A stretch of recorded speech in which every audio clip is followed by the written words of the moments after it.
Hey, it's Scott Jordan and Mark Warner for the COVID-19 update for Thursday, December 10th. And Mark, at some point in 2021, we're going to change the name of this show to something other than the COVID update, right? Maybe we'll call it COVID-23. No, somebody else is doing that. Yeah. But Yeah, look that up online. Well, the bottom line is that there's never going to be a period of time when we're not dealing with some form of infectious disease. So Yep.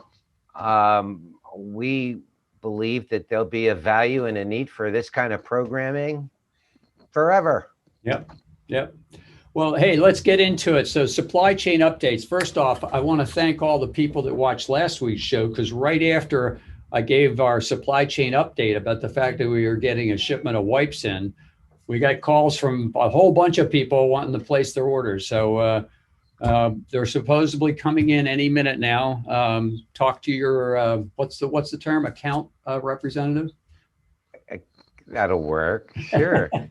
They manage accounts for us. Yes. And also on the concentrated disinfectants, we did get an update from Pilot Mason that they've eliminated their allocation, but they've extended how long it takes to get your orders, and they raised their prices.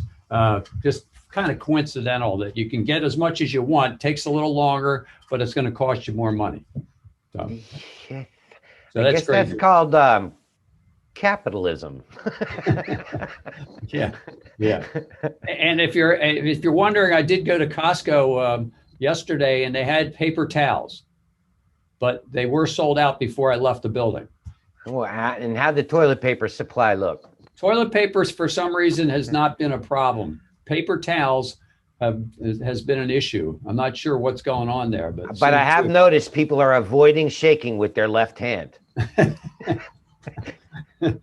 Okay, well, listen, let's get into the show. We want to kind of give a recap review of the different pathogen control options that are out there. Just kind of give an update. Mark, you're pretty much an expert on all this. So, one of the things we saw was some comments about what I thought was BZK, which apparently is now not called BZK, it's called BKC. But we looked it up, right, Mark? And it's all the same thing. Yeah, there's actually 4 different acronyms that are commonly or occasionally used to refer to benzalkonium chloride.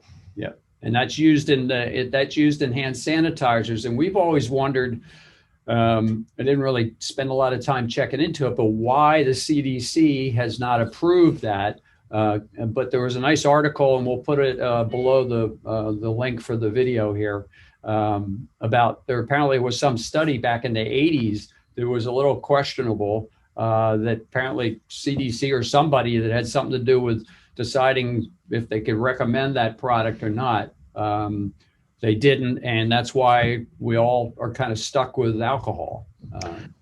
Well, back in the day, the front runner of active ingredients on hand sanitizers that were non-alcohol, because back in the day, the early alcohol hand sanitizers seriously dried out people's hands to the point where they were red and chafed and chapped, and that actually is a breach of your skin, which is your first line of defense. So it had some negative effects, especially with people that were using hand sanitizer over and over and over again. So, there became this entire other element of non-alcohol hand sanitizers, and the leading active ingredient in them was BKC or BZK, which is what it was referred to really back then. BKC more now, but it's the same product. And it was really the front runner in a non-alcohol version of hand sanitizer. And the reason why I'm bringing that all up is that we've talked about in previous episodes that the SARS-CoV-2 virus that causes COVID-19 is a relatively easy virus to inactivate, and 6 levels of difficulty for pathogens in terms of the ability to kill them. Some of the most difficult are spores and C. diff, and some of the easiest things to kill are things like hepatitis, HIV, and yes, SARS-CoV-2 is among the more easy pathogens to inactivate. And that's because it's an enveloped virus. It means that it's got a weakness, and the weakness is a shell that we can crack. So with that all said, the fact that it is relatively easy to get after this thing and kill it with disinfectants leads me to believe that a non-alcohol hand sanitizer that was proven efficacious in the old days for even more difficult to kill organisms ought to be readily accepted nowadays for SARS-CoV-2. Yeah. Especially if you think about what the definition used to be, Scott, before SARS-CoV-2 appeared on the label. It used to be, compare this to other organisms that are either potentially more difficult to kill. Well, BKC as a non-alcohol hand sanitizer has been documented to kill organisms that are quote unquote harder to kill than SARS-CoV-2. So I do expect to see that. And what are your thoughts on that? Well, the interesting part in the article was about the cost difference between an alcohol-based product and this BKC products. Our product, Eric's 200, is that type of hand sanitizer. We've never sold a alcohol-based product just because we felt it was better to, if you wanted something you could use all day long. Even the alcohol products were still kind of skin irritation issues. But so the price difference alone probably should make people look at whether or not the CDC should be approving it, because the point in this article, it was a past company, was how much cheaper it is to make this type of product versus alcohol-based product. And then there's a whole bunch of other issues with the alcohol-based ones. You can't typically use them around children because if a child licks their hands afterwards, because they're smaller, the alcohol content has much more effect on them. So there's a lot of negatives and a lot of positives for the other one. Well, some of the issues that also revolved around alcohol was its flammability. Yeah. So that was potential concern. And there were reports years ago when alcohol first was introduced as a hand sanitizer of people creating hand sanitizer bombs, literally ways of like throwing a balloon, like a water balloon at somebody, except that it was alcohol. And, you do that, that's not even funny. Somebody could actually get burned pretty badly if there's a flame. So, there were issues like that. And there are issues in prisons about, inmates trying to drink the stuff, thinking it was, scotch on the rocks. It's not. So, well, and in the recent problems with the alcohol-based ones are the ones that were coming from out of the country. I think some of them in Mexico and other places using not the right alcohol. Yeah, they were using methyl alcohol, wood alcohol, which is a poison which can kill you. I mean, point being, and we're not really trying to diss alcohol hand sanitizers here, but really talking about the reason why a non-alcohol hand sanitizer was introduced back in the day, and the fact that they're studying it now, and I fully expect them to say, yeah, this is a good non-alcohol hand sanitizer, a good way to go for dealing with COVID-19. I don't know if it'll help with COVID-23, but it'll definitely help with COVID-19. I don't know if the listeners heard that, but do a Google search on COVID-23. You'll be shocked, to say the least. Right? Yeah, where it's actually a fictitious movie that's coming along. So is it, Mark? Is it? Yeah, we don't know, right? But talking about BKC kind of leads us into discussions that I've been having a lot with people about. A lot of people are hearing about hydrogen peroxide, and they're hearing things about bleach, and it's kind of worth saying there's a lot of different active ingredients that have the ability to kill SARS-CoV-2, and it's not just showering with bleach or pouring alcohol over yourself. Or using it in obviously in disinfectants. I mean, quats have been around forever, and they were introduced in the early days as a far safer, far less corrosive way of dealing with killing pathogenic microorganisms. So there's a lot of quats it's called quaternary ammoniums, or quats for short. There's a lot of them listed on the N list from the EPA, as there is a lot of sodium hypochlorites, which is bleach, listed on the N list. A lot of hydrogen peroxides listed on the N list, but it's not just them. I mean, there's other things that are listed on the N list as well. It kind of takes us down the path of things like colloidal silver ions. I mean, if you remember, Scott, 10 years ago when that was first introduced, that was a ready-to-use form of disinfectant, rather expensive one, but it did have the ability to make those kinds of claims, and things like that are appearing on the list. And there's others. People have asked a lot about hypochlorous acid, which is the electrolyzed water. You run enough electricity through water, you split it streamwise, and one of those streams is hypochlorous acid, and that's been around forever. It's in your skin. I mean, it's part of what your skin uses as a front line of defense, and it's an antimicrobial. And so there's things like that are used on surfaces. Yeah, that particular one involves a rather expensive piece of equipment, I think, right? Yep. Yeah, some of the it's generated on site because you got to hit it with electricity, and it's got no real long-term stability. So in the early days, those on-site generators to produce enough to, let's say, care for a long-term care facility or a hospital, they'd go for $30,000 or more to put an on-site generator on site to be able to produce it immediately as needed. Because the problem is not being able to necessarily store it and know how much it might have degraded over time. So you can't put faith in it if it's had the opportunity to degrade. So those are some of the things. So I was going to say those are surface products. What about airborne?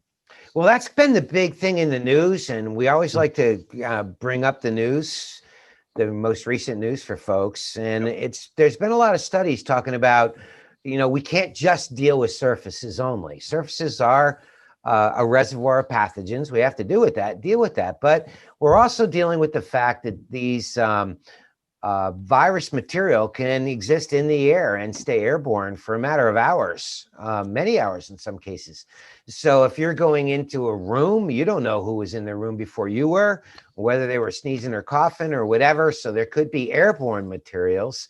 And that's partly why we wear masks, right? We're trying to do the things that we can to have some degree of defense of either projecting out any viral material we might have, or hopefully protect ourselves from taking in any viral material that's airborne. But that's kind of brought up a whole different discussion of how to deal with air. And we're seeing the airlines and the high-end hotels getting very active about talking about how they're dealing with air. And they're talking about things that are scientific ways of dealing with what's called air scrubbing. And in the old days, we would think about HEPA filters as a way of filtering things out of the air. And now we're finding that there's other things we can do to treat the air. Things like bipolar ionization, which causes airborne viral materials to group together into viral clusters. And it allows them to get filtered out, in some cases by filters that are not pure HEPA, but are at what's called a MERV, MERV, MERV level 13, which is a little bit wider mesh than what a HEPA filter would have. So, but if they can treat the air and get these things to cluster together, it can filter them out. And that's kind of cool. We've seen UV robots running around. In fact, Scott, we have one that we offer here, $85,000. Absolutely. It's called R2D2, and it walks around and it uses UV. We're being a little sarcastic, but maybe not so much. I got a unit at the Giant supermarket the other day, the one they have driving around checking if stuff's in stock, and I just mounted a UV light on it. So that's the $80,000 unit. There you go. Well, the truth of the matter is that UV has always had the ability to treat air, and it's been used in OR rooms and ER rooms worldwide as a way of reducing airborne microorganisms. Recently, in recent days, we've heard airlines and others talking about the use of UV to irradiate surfaces. And that's where the big question mark comes in. And I really don't want to address that on this program today. But but they are viable ways of treating the air. So if you're going to treat air with UV, that's a good thing. If you're going to use bipolar ionization to help treat the air, that's a good thing. Yep. Those are things that can be done that work in concert with surface treatments. Yep. There's other things that can have a negative effect. Not sure whose phone that was going off. No, I don't know. But there are other things that could have a negative effect if there's people in there, and that's like fogging a room with ozone, or fogging a room with some form of poisonous gas used for decontamination. But in all cases, that's part of the way we deal with air. And so what I think is going to happen in future programs, Scott, I think we're going to end up doing a deeper dive on just what we do at AirX Laboratories to deal at subsurface levels, surface levels, and how we deal at airborne levels. And that'll be a really deep discussion. Well, one of the easy things that we could do, and we do have a change coming in the current administration.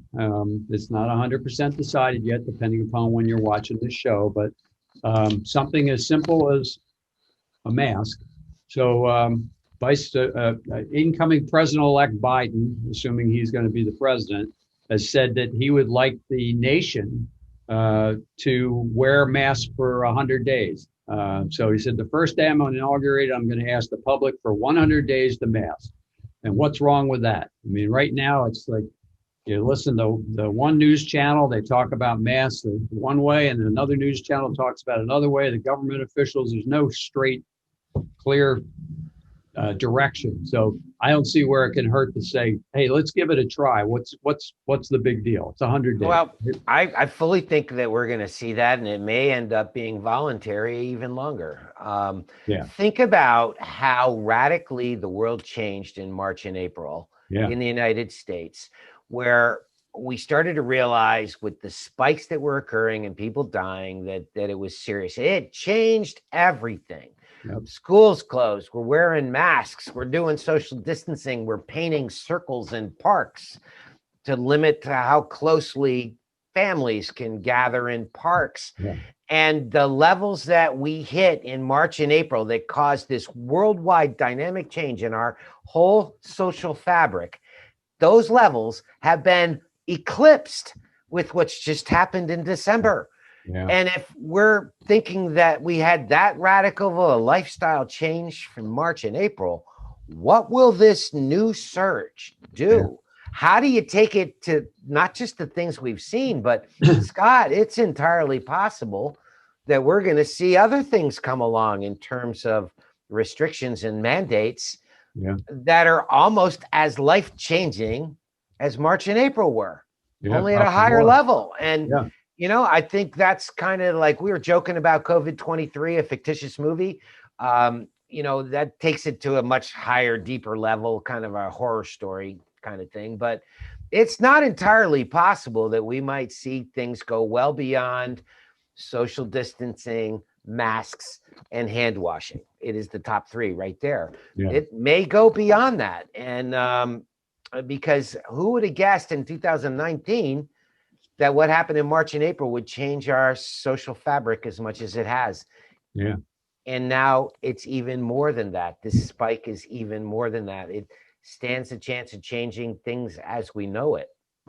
Well, let's hope some of the changes in administration that potentially are coming, as well as the vaccines, even though, you know, if you listen to the news, it could be the middle end of the summer before everybody that will take the vaccine can get one. But at least there's some progress being made there, a big progress. And then the other thing about the vaccines, and we're all thrilled to see it, there's other countries that have multiple vaccines coming too. And they're all aimed to go after SARS-CoV-2. But one of the things we know about SARS-CoV-2 is it's got the ability to mutate. And it's zoonotic. It jumps from humans to minks. 17 million minks get exterminated in Denmark. Then it jumps from minks back to humans. And the question is, how much does that radically change its dynamics? Will the vaccine still be effective? We're seeing some things pop up in India, Scott, where provinces in India, I think they're provinces, I'm not sure of the term, But the ones most hardest hit now have the mysterious illness occurring that might be directly related to tactics that were used to fight SARS-CoV-2. Yeah. And so there's like this secondary effect that might be coming along as a result of all the things we've been trying to do to kill COVID.